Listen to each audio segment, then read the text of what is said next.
Hello friends! Today we're going to go over part 2 in the series of Choose Your Own Adventure planning method. So the first one we went over how to pick your calendar and basically your planner. You've already put in your hard dates before, and now we're going to talk about something beyond our to-do list, beyond our have-to-do things, and that is goals and our focus. And also a little bit of our dreams. What is a goal? According to Oxford, it is the object of a person's ambition or effort, an aim or desired result. So those are the key words here. So what is focus? It is the center of interest or activity, or to pay particular attention to.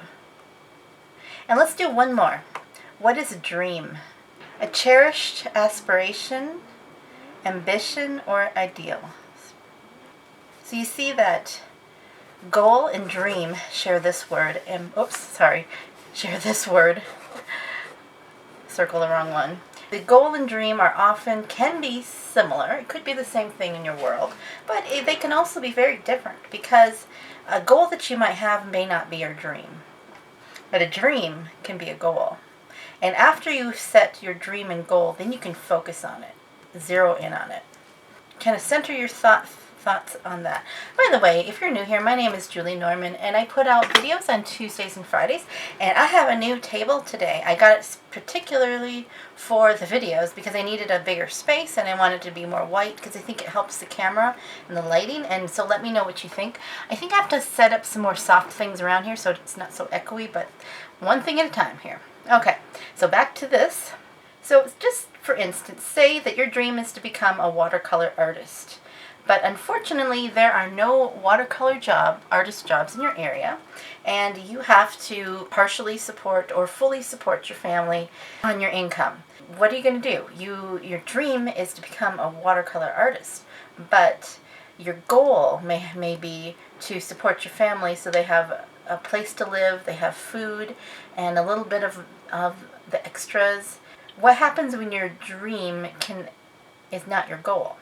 So that is a good question. I'm not saying that you can never put your dreams first, but if you think about Maslow's hierarchy of needs, if you've ever seen the pyramid like that, the shelter, clothing is down here, and then I think safety, there's a couple other levels, and self-actualization is up here. So there's a lot of needs to be met before the ultimate. But along the way, you can meet your goals, your dreams. Maybe part of it is, maybe even when you're struggling to put food on the table, you are on the side, you're learning, or you are starting to sell a little bit on the side and build that up as you go. So I'm not saying that you can never intermix these. Even if your goal is to do something noble like take care of your family, it doesn't mean you need to give up your dreams. And everyone's situation is going to be different. And the tension between what you have to do to survive and provide, there is that tightrock tension. Here's my elementary drawing of a platform. Here's two platforms. Here's the stick person. Oh, they've already fallen off. And you know how they have those balancing sticks. Isn't this great? Aren't you glad I'm illustrating this for you? But there is that tension on that tight wire between what you need to do and what you want to do. So this video, part of it is kind of helping you to think about that and how to do this, and not only just you're not just balancing there and surviving, but also maybe you have come to the point where you can run across that thing no problem, or maybe you have a more stable thing. Maybe it helps you to have two lines, or maybe you get a 2x4 or a bridge. So it helps you just to step up a little bit more to give you the tools to do that. Also, all of the stuff, I think all the stuff I'm talking about today is not really anything new or earth-shattering, but I believe that the last one, number 6, is actually the most important step, and maybe it should even be done first. But it can't really be done first till you've thought about the other ones, and I'll show you what I mean. So number 1 is to set your goals. Your goals and dreams. Okay, of all the goals and dreams that are floating around in your head, go ahead and write them all down and figure them out. I've showed this to you before, that, oops, uh-oh, I got a page coming out. That with this, it was part of it's mind mapping the way of what all I have to do in my life. So none of all of them are goals here, but it's what I have going on in my life. But you could do a similar thing about what are the goals you want. Maybe your goal is to write, and so then you might go out what other things that go with writing. Maybe you want to develop a knitting group, and maybe you want to get healthy, whatever. So just a way to download that information from your brain, let it brain flow. I know people use the word brain dump, but I don't like that. So I like the phrase brain flow, because it sounds prettier and nicer, because your thoughts are valuable. They're not dump. So of all the ones that you have in your head now that you've written out and thought about, pick one for the purpose of this practice, so you don't have to be a little scattered on this. Pick one goal and one dream. It doesn't mean those are the only ones that you can do, just for the point of this, to pick one. So the goal would be something that you need to accomplish, and this can be 2 weeks, 2 months, a year, whatever timeline you need to do, and your dream will be something that you aspire to. And if you are a person of faith, a Christian, or whatever your religion is, here is also an element of prayer and seeking counsel during this process. So, what did I pick for? I'm going to pick 2 for this practice. My goal is I'm going to finish my taxes early, because I don't like coming down to that deadline. And then my dream is to write my book. Number 2. Break them down into steps. Okay, so let's be more specific. So let's do the taxes. I think I can do them by the end of February. And for the writing, publish in September 2021. Now this one feels scary because I know I take so long. I'm in such a putz, and I'll talk about that as it goes. Alright, so in order to do those things, I didn't just pull these numbers out of my hat. Another way to come about this is to write down all the steps that you need to do this and estimate how much time it's going to take. So for instance, with publishing, I have the first draft, and then I have edits. I have to send it out to send to editors. I have to make a cover. I have to do a final edit, and I have to do the matter, or whatever that is, or I forgot what the term is. Forward matter, end matter, all of those extra things. And I also want to revamp my website before the launch. I'm getting a little bit when I'm writing all this, it's like, can I do it all by September? So if I think about all those steps, how much do I estimate it will take to do each one? And I already worked that out a little bit. I can probably get this one by the end of March, my edits in April, send it out for editing in May, final edit in June, and then all this other stuff, I don't know how long it will take. And then, so I'm giving myself a cover, maybe a week or 2. Forward matter, I'll just give myself 2 weeks. Revamp website, 2 weeks. So that's another 4 or 5 months. May, June, July, August. So it gives me 2 extra months. One thing I need to do here is to add in some buffer time, because I know that things will take a little bit longer than just, I'm just going to do this all week. I have other things that might come up. There might be vacations, there might be health issues. I know there's a couple of weddings I'd like to go to. So I add in a little buffer time. If one step takes longer than the other, I don't feel like I failed right off the bat. And that's number 2. Oh, actually, it's number 3, timeline. I'm getting ahead of myself. So this is, number 3 was timeline, which we just did. Boy, am I batting 1,000 here. I'm just so excited to get it all out. Okay, number 4 is to start. Pick a start date. Don't make it next year. Do it as soon as you possibly can. Try not to put it off and procrastinate on it. I'm speaking to myself here. Don't overthink your start. You might have some commitments that you have to clear away, but you can do little bits and pieces of this. I mean, I can even start on my cover right now, or just start a little bit on the edits of what I already did, for instance. And another thing, when you think about starting, think about creating an atmosphere around your goal. Your goal is to be a pastry chef, then put on a clean apron and tie your hair back, or put on a hat. If your goal is to be a runner, wear the shoes.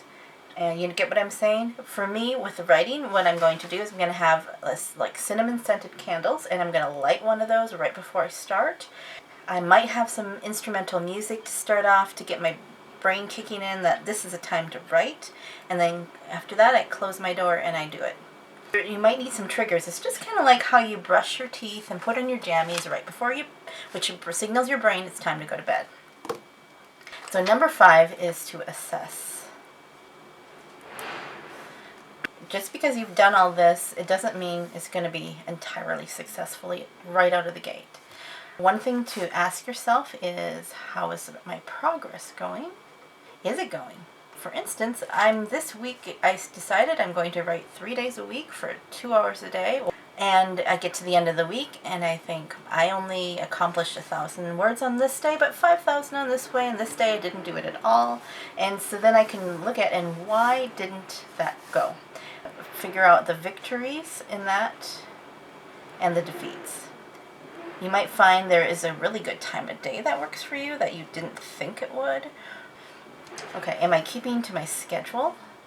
Which kind of goes with the progress. If I'm having this defeat, why is that?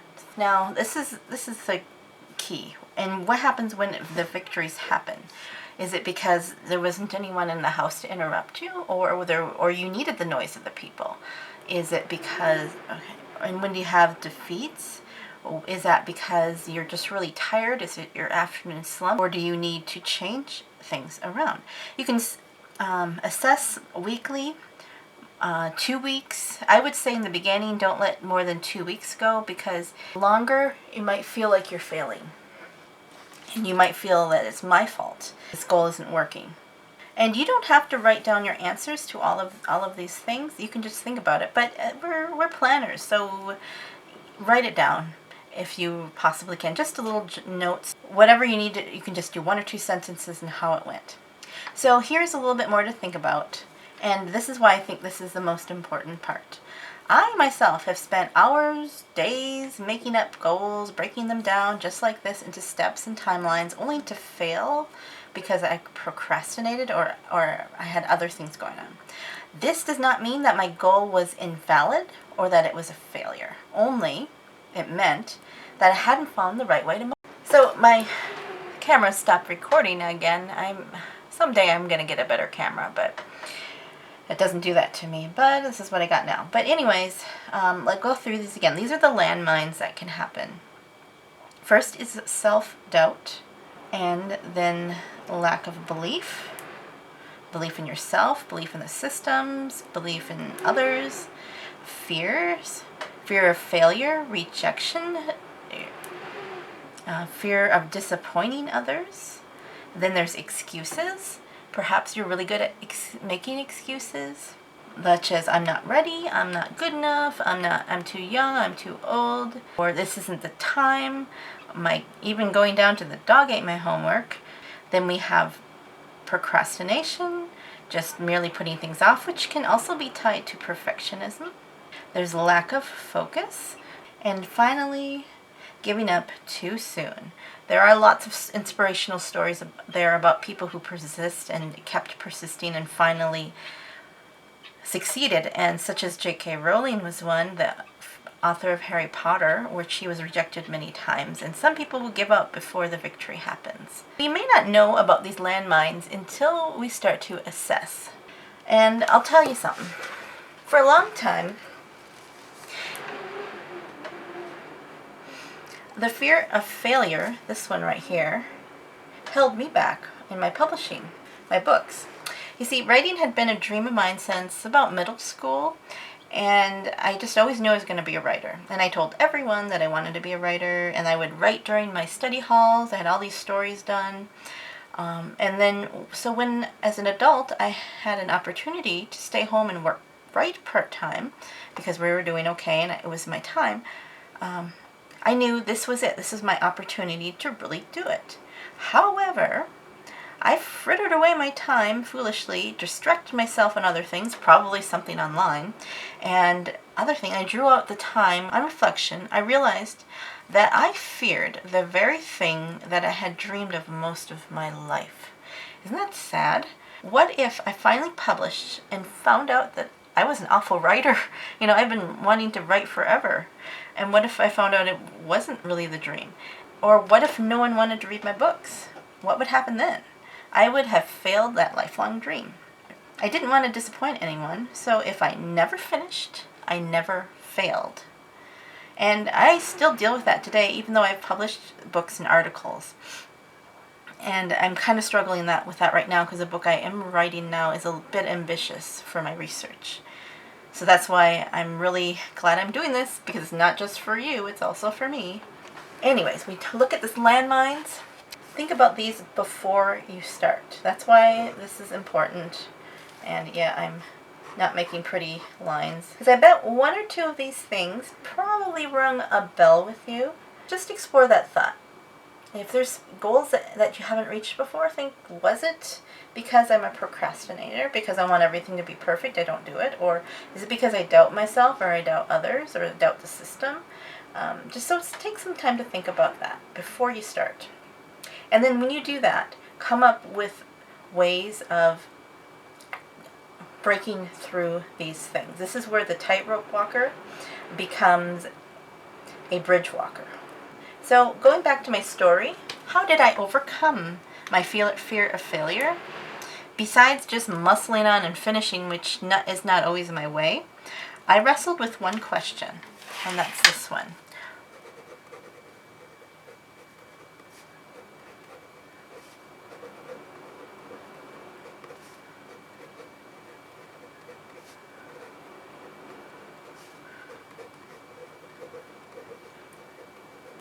What's the worst that can happen if I publish my book and I fail? I might have to go back to a day job, a full-time day job, because obviously publishing didn't work for me. That felt like death to me. It felt like such a soul-sucking thing. Or I'd look foolish. I tell everybody my whole life, I'm going to be a writer. And then I write and it flops and everybody thinks, well, that was a pipe dream. Who do you think you are? And another thing a worst thing would be, I would reconsider my calling and my dream. And that maybe I was wrong all these years, that I wanted to be a writer and I really shouldn't be. But, however, some other things that popped up when I was doing this was, I could learn how I can improve my writing if it doesn't work the first time. It's only words. I could come up with a new story. And I could still be a writer. And I could take this failure as part of the process. So that's how I muscled through it. And also support from my husband, because he said, you've gone this far, you better publish that thing. So I did. I had to sit with this and the thoughts and process through them, and I will say it took me years. The fear of failure is still there, but I know how to work through it, mostly. So goals and things are something we hone in during our lifetime. Some people are really fortunate to hit it out of the park, and some of us take all our life. It's like an obstacle course with landmines. It's not, here's the tightrope walker, the bridge, the obstacle course. And it may not be linear. It may just be this way, too. And you go backwards and forward and around. So your route might not be straight to your success. I've let you know mine and my breakdowns of when I would like to have things done. So I'm going to update you guys too, maybe every 2 weeks, every month, however I'm able to, and I will assess it with you in real time. And I will be honest if I'm failing, floundering, letting that fear of failure rule me. But I will be blunt and honest with you about how those two goals are going of my taxes and writing. If you would like to be accountable to each other, if you want to be my accountable buddies, put down below what your goals are, and we'll try to navigate it together. How about that? I am going to find my candles, put together a playlist for my writing, and I'm going to figure out a fun drink, hot drink that I can have when I sit down with my taxes that I won't have at any other time, and then schedule everything in my planner. Yes, we're getting back to planners, guys. So schedule these things in your planner. So that's why we really did our calendar and planner work before. So now we can plug the information in. Another thing you might want to do with what I did with my focus, and I will link that video above, is to make a little focus or vision board. If you have a lack of vision, create your own vision so you can see it every day. If you need to put it up on your wall, put it up in your bathroom, in your fridge, wherever you need to do it. Maybe make it the background photo on your phone, whatever you need to do. And next week we're going to discuss the day-to-day planning. Now that we've got our setup, we've got the broad view and what we need to do in the life, and let's take it down to the day-by-day.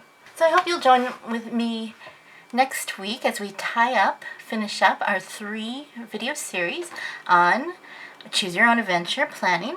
And today we just chose our own adventure through goals. I'd love to hear how your adventure going through here went, your goals and dreams, your steps, your dates, your start date. Everybody's going to be a little bit different, but we're all in the same adventure together. So thank you so much for watching, guys, and I hope you have a joyful day. Goodbye. Postscript time. So, remember this purse, the Myabetic Charisse purse? Well, I've had it for about 6 months now, and I don't go out as much as I used to. I maybe go out 2, maybe 3 times a week, so it doesn't get a lot of wear. And I noticed that there are some places of wear on this. Focus, see, like that. And then around here, focus. Hopefully you can see that. But it's worn all the way through on a few places. The bottom and stuff is great, oddly enough, but as much money as I paid for this thing, I just felt like not really the quality that I wanted, so I emailed them. And they said that shouldn't have that wear like this. Maybe I got something defective. This is vegan leather. It's not real leather. So what they did, without question, I did send them the photos, is they sent me a brand new one. I just got it in the mail today. So that was really impressive. They were so nice about it. I had my order number and photos, which helped. And they said that we'll just send you out a replacement. It's still under warranty. Within a week, I had the replacement. I'm just so impressed with that. It does not have the dust jacket. There's like dust cover cloth with it. Maybe they think I'm going to use my old one. Honestly, I don't usually use those things anyways. So I was just so impressed with their customer service. And if you're interested in this, this is for people who need to carry around some medical things. For me, it's for diabetic supplies. Maybe you've got something else. And all of my stuff will fit in here. And plus some. And I also put my lotion and stuff like that in here as well, because eye drops will fit there, because my other stuff will fit here. I just love that because, like I said, with another company I recently did a video on, had awful customer service. This means a lot. This makes me feel like I would like to buy from them again because it was so effortless. They were so nice. So if you're interested, I have a link below for the little discount on it. And it does help me a little bit too, but it doesn't cost you any more money. So I would highly recommend Myabetic products. So I just wanted to update you because I did go through a video on the purse and just to follow up on how everything was going. So thank you so much for watching all the way to the end, and have a joyful day. Goodbye.